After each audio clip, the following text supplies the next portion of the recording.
and welcome to the Quiet Leader podcast, where we delve into the world of leadership and what it means to lead with purpose, trust and empathy.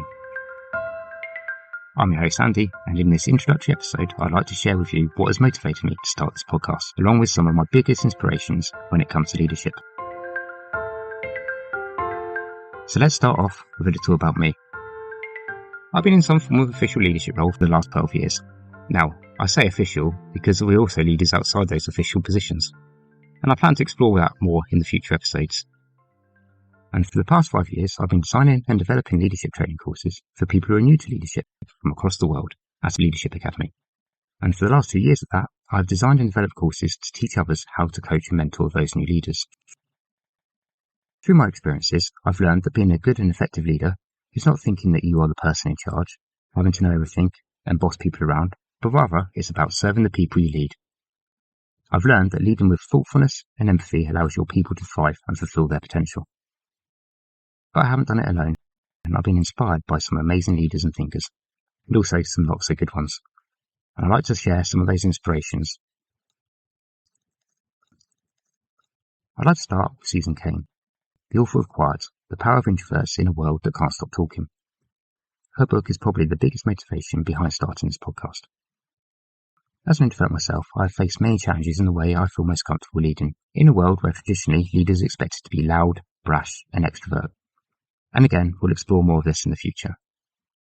Susan Cain believes that us introverts have unique strengths that can be leveraged in leadership, such as our ability to listen deeply and think critically. I strongly believe that we have a lot more to offer as leaders than some people may think.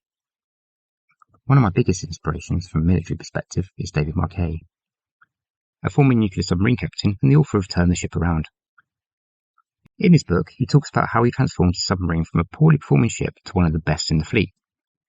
And what I love about his approach is that he empowered his crew to take ownership of their roles and decisions, and in doing so, he created a culture of collaboration and innovation. Another person on the list is Brene Brown. She's a research professor and author of 6 New York Times best-selling books, and has studied vulnerability and courage in leadership. Brene believes that leaders who are willing to be vulnerable and show empathy are able to create strong connections with their team members, and in turn, build more effective teams. I couldn't agree more with how important it is to build relationships. Next up is Sinek, and I'm sure most of you have heard of him before, and he's the author of Start With Why, where he talks about the importance of understanding your organisation's purpose and communicating that clearly to your team. Sinek believes that leaders who focus on the why they are doing what they are doing, rather than just the what or the how, are able to inspire their teams to achieve greater things. And finally on this list is Daniel Goleman and his work on emotional intelligence. Personally, I believe it's very difficult to be an effective leader if you don't understand emotional intelligence. Knowing yourself first to get to know others creates positive relationships within your team. If you know what their motivations are, you can tailor the way you lead them to help them thrive. So that was a few of the thinkers who've inspired me on my leadership journey so far.